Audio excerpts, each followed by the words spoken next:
pessoal da Jornada do Dinheiro? Tudo certo? Hoje eu estou aqui com um convidado muito especial que veio aqui conversar com a gente para trocar um pouco de conteúdo, né? Para falar um pouco sobre investimentos, educação financeira. E ele é um profissional que já está no mercado financeiro há mais de 20 anos e ele também é autor no blog Educando Seu Bolso, tá? É o Frederico Torres. Seja bem-vindo, é um prazer falar com você. O prazer é todo meu. E, Frederico, assim, uma pergunta que eu gosto de fazer para todas essas pessoas assim, que a gente traz aqui como convidado é o seguinte: como que era o Frederico antes de conhecer, antes de começar a estudar, né, a aprender sobre educação financeira, sobre investimentos? Porque, assim, eu acho muito interessante a gente saber esse lado, assim, como que se deu, né, esse clique, assim, para a pessoa acordar, assim, para a vida e começar a estudar sobre esse assunto. Você pode contar um pouquinho sobre a sua história, assim, no começo? Claro. Mas eu acho que eu sou um caso atípico aí. A maioria das pessoas que eu vejo responder essa pergunta não se atentava para isso e depois de algum fracasso, alguma experiência negativa, quer dizer, prestou atenção nessa área da vida, né, que é uma área muito importante, e passou a estudar e mudou da água para o vinho. Eu acho que o meu caso não é bem esse. Eu, desde muito cedo, me atentei para essas questões e consegui enxergar o valor de saber cuidar do dinheiro para não depender dos outros, para não passar apertado, para não ter dificuldade no futuro. Então, desde que comecei a estudar economia, ali com 17, por aí, talvez até antes, minha mãe tem casos, mas isso acho que é assunto para uma outra conversa, de mais cedo ainda, ali aos 6, 7 anos, já um pouco atento à importância de cuidar do dinheiro. Nossa, cara, desde os 6, 7 anos já pensando nisso. Realmente, sim, é um caso bem atípico mesmo. Assim, o meu também é mais ou menos nessa linha, só que não comecei desde tão cedo assim, não foi desde 6, 7 anos. Foi assim, mais a partir dos 17, 18 anos, que foi quando eu comecei um estágio, né, na área que eu estudava, que no caso eu fiz letras, na verdade, né? Eu estudei letras com ênfase em tradução, e daí eu comecei um estágio numa editora, e aí com aquele salário que eu recebia na editora, eu ia guardando. Eu sempre fui bem poupador, assim, nesse sentido. Eu falo, eu vou guardar dinheiro porque eu não sei o que eu vou fazer com esse dinheiro, mas no futuro eu posso precisar, então eu vou guardando. Eu ia juntando na poupança mesmo, antes de conhecer, né, outros investimentos e tal.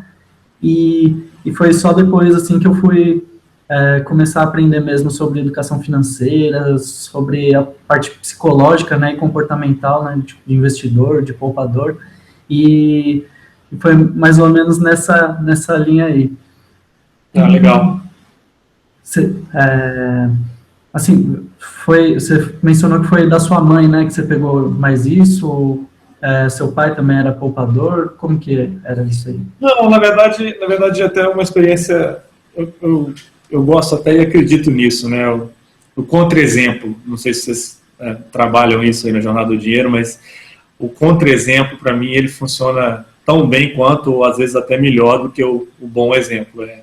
É aquilo que você deve tentar evitar, né? Então, acho que a minha história familiar tem alguns exemplos, ou contra-exemplos, melhor dizendo, de situações que se deve evitar, né? De situações que você não quer passar por elas, e isso me marcou bastante cedo. Acho que é mais ou menos por aí. Com certeza, assim, o contra-exemplo acaba funcionando. O problema é que ele pode funcionar também para o lado negativo, ele pode traumatizar a pessoa e a pessoa não enxergar uma saída, né? Assim, uma coisa que a gente tem visto ultimamente é que muitas pessoas estão preocupadas com a crise e estão começando a abrir os olhos, né, para esse lado de começar a poupar mais, de querer investir mesmo. E assim, eles estão meio desesperançosos, né, com o nosso país. O que você, assim, pensa sobre a recuperação do Brasil, assim? Você acha que tem alguma solução, assim, no curto prazo? Se é algo que vai levar ainda anos? O que você pensa sobre esse assunto?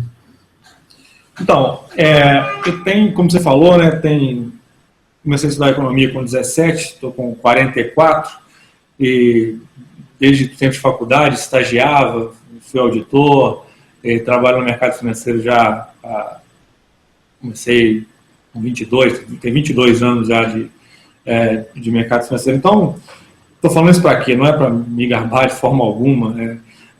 Isso é só sinal de que eu estou ficando velho, né? Mas é só para dizer o seguinte, que eu já passei por crises, né? E por crise talvez tão ruim quanto essa, não em termos de PIB consecutivo, 5, 6 trimestres, magnitude, mas de crises estruturais, problemas graves sendo resolvidos, né? Cito lá da inflação ali, 90, a gente com planos heterodoxos, tentando resolver problemas estruturais bastante graves, né? Então, por que eu estou dizendo isso? É para dar um contexto, né? Eu acho que ninguém vai ser ingênuo de dizer que os problemas do país vão se resolver do dia para a noite, mas que também a gente tem uma perspectiva razoável pela frente, desde que a gente faça algum dever de casa. Então, eu sou relativamente otimista, né, já há algum tempo. Não nego a crise, não estou falando que a crise, pelo amor de Deus, não me entenda mal, né, a gente tem no blog, lá no Canto do Seu Bolso, uma série de pessoas perdendo emprego e expondo situações de vulnerabilidade grave, e a perda do emprego é uma coisa devastadora, ela sensibiliza de uma forma muito negativa a vida da família, né? Só quem já passou por isso que acho que pode dizer o que sabe o que estou falando, mas é que eu estou querendo dizer assim, que no horizonte de um ano e meio, eu acredito que a gente vai estar bem melhor do que nós estamos hoje. Ah, legal. E isso é bom até para dar uma pequena esperança aí para muita gente que está preocupada, vai ter hiperinflação, o governo vai dar calote, essas coisas. E assim, e justamente por isso tem muita gente assim até com medo de investir no Tesouro Direto, por exemplo. Só para te interromper um pouquinho, a gente tem um post lá no Educando baseado numa dúvida de leitor, justamente desse tema. Tem um podcast onde eu recomendo o Tesouro Direto, assim como vocês, eu sou um entusiasta do programa, como uma boa modalidade de investimento. E daí o ouvinte perguntou, puxa vida, mas com esses rebaixamentos do Brasil, né, esse risco, não tem o risco de calote? E aí eu trato exatamente dessa questão, né, dizendo que não é uma possibilidade, não é uma coisa provável no meu leque de possibilidades, não é uma coisa com a qual eu trabalho nem nas minhas finanças e nem no aconselhamento que eventualmente a gente faz ali dos leitores, usuários e ouvintes em relação àquilo que eles devem fazer. Ah, legal. Isso é bom, assim, para tranquilizar, porque a gente sempre fala, assim, o menor risco de crédito no país é justamente o Tesouro Direto, porque está atrelado ao governo. Então, se a pessoa acha que a poupança ou um CDB vai aguentar melhor do que o Tesouro, assim, tem que ter mais cuidado, assim, com isso, porque esses bancos grandes e tal, eles têm muito do seu capital justamente atrelado ao Tesouro Direto, né, em títulos públicos, né, na verdade. E o próprio FGC, né, que garante títulos privados, também tem grande parte de sua reserva justamente em títulos públicos.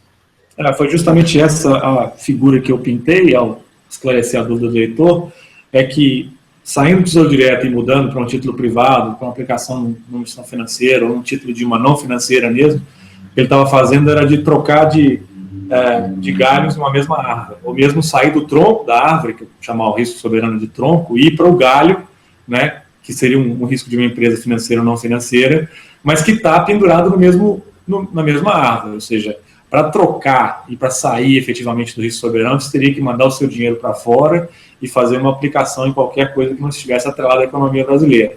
Se quiser, se achar que vale a pena, é uma opção que todo mundo tem. Agora, usar esse argumento para sair de Tesouro Direto e ir para, né, um CDB de banco, não me parece um argumento válido ou razoável.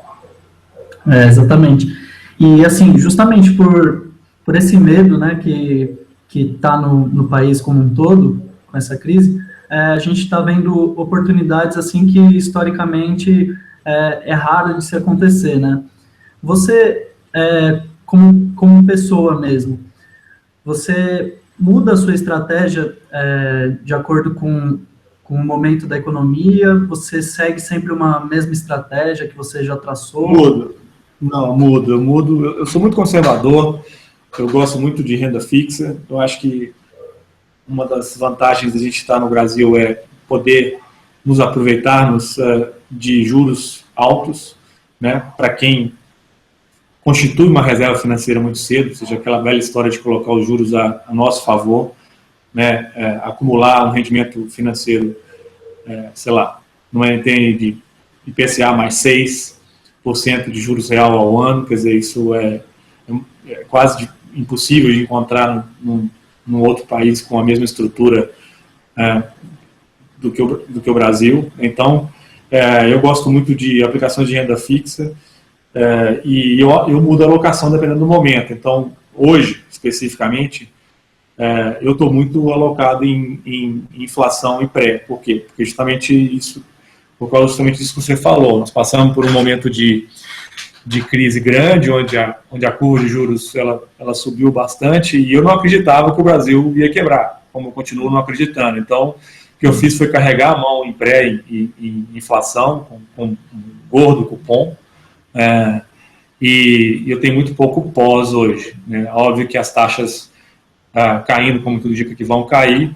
é provável que eu vá saindo um pouco do pré e voltando um pouco para o pós, mas a minha gangorra é sempre essa, quase sempre essa, pré e pós. É muito raro ir ali em alguma coisa de bolsa, de dólar, é muito pontual, muito ocasional.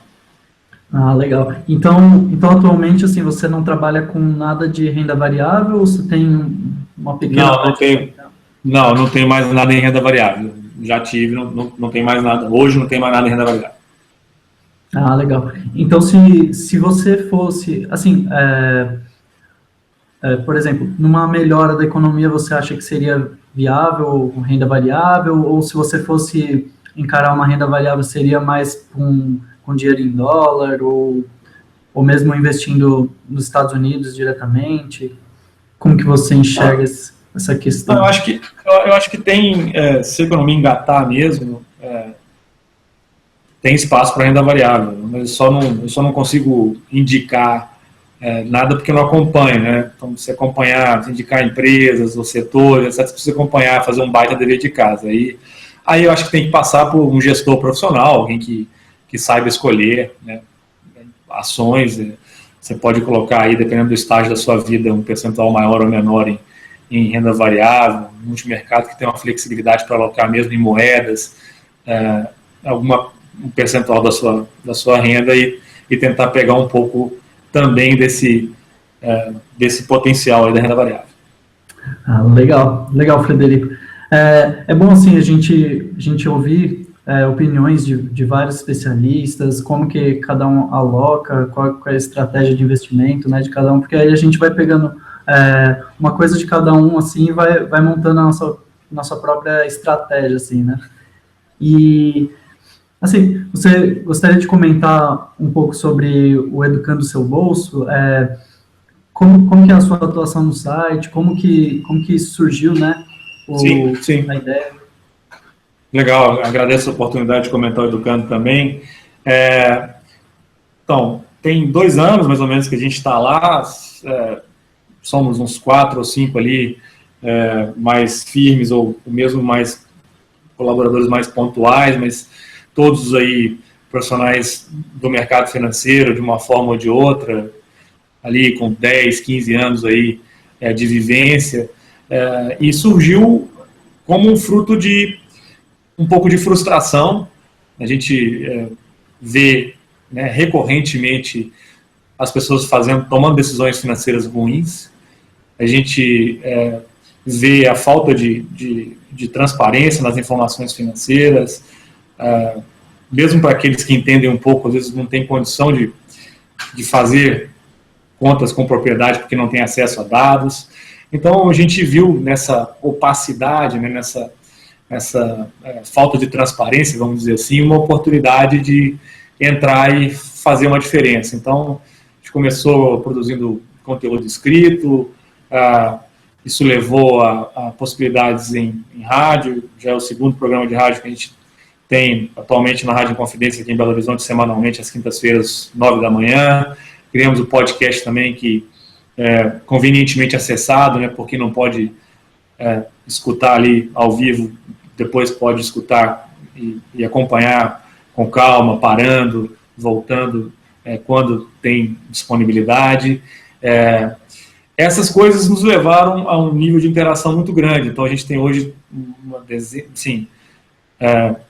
uma quantidade, de comentários, dúvidas, tanto de leitores quanto de ouvintes, bastante grande, e isso levou a que criássemos as calculadoras. Então, hoje a gente está num movimento grande de criar ferramentas que auxiliam os cidadãos comuns, os consumidores de produtos e serviços financeiros a fazer suas próprias contas, né? Não depender só da gente, não depender só do meu conselho, poder tomar suas próprias decisões. Então, a gente tem calculadoras hoje no site para tomada de empréstimo, né, comparação de taxa de juros dos diversos tipos de financiamento, ainda com base em dados um pouco aproximados, mas que já dá noção de que há diferença de preço e de que é importante pesquisar preço, assim como se faz num sacolão, né, ou no supermercado.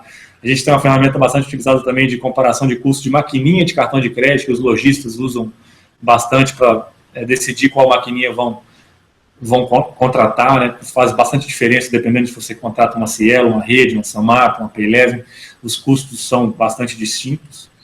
Estamos indo um pouco agora também na direção de investimento, de tentar dar a noção para o leitor e para o ouvinte da diferença que faz você ter o seu dinheiro bem aplicado, sem risco.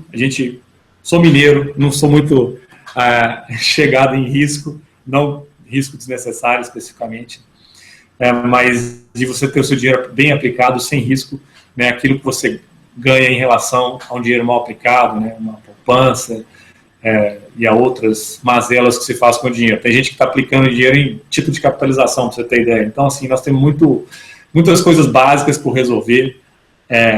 Falta mencionar também uma grande área do site lá, que é o crédito imobiliário. As pessoas querem fazer amortizações antecipadas de crédito imobiliário, não sabem como fazer, amortizando por valor total de parcelas ou reduzindo o valor da parcela. Dúvidas das mais variadas naturezas, né? Então, a gente está no serviço a gente está no negócio de prestação de serviço aí às pessoas que, depois de se interessar aí pelo Jornada do Dinheiro, pelas entrevistas que vocês vêm fazendo, querem tomar boas decisões financeiras. Excelente, Frederico, excelente. Assim, é muito, muito legal essa questão de você apresentar várias ferramentas, né, para a pessoa mesma conseguir tomar as decisões dela.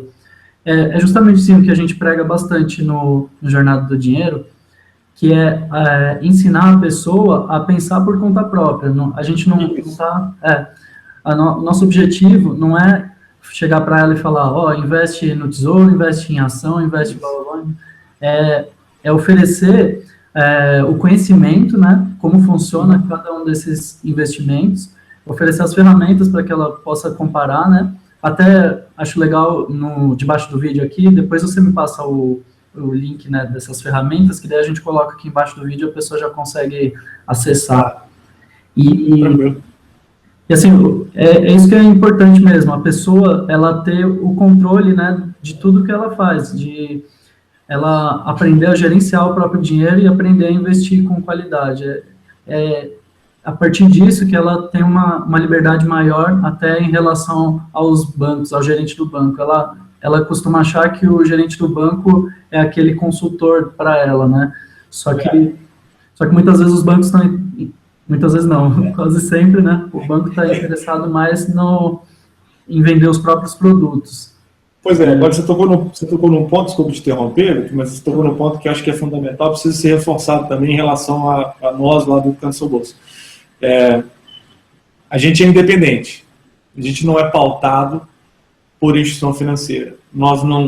A nossa pauta, ela vem dos assuntos que a gente enxerga que há dificuldade dos clientes de produtos e serviços financeiros, né? Quer dizer, eu não tenho pauta encomendado, você precisa falar sobre isso porque eu quero vender esse produto. Eu não tenho nos nossos comparadores ali uma prioridade estabelecida porque a instituição A me paga uma comissão, né, e a B não paga uma comissão. Então, para quem está seguindo Jornada do Dinheiro, eu acho que essa questão é chave.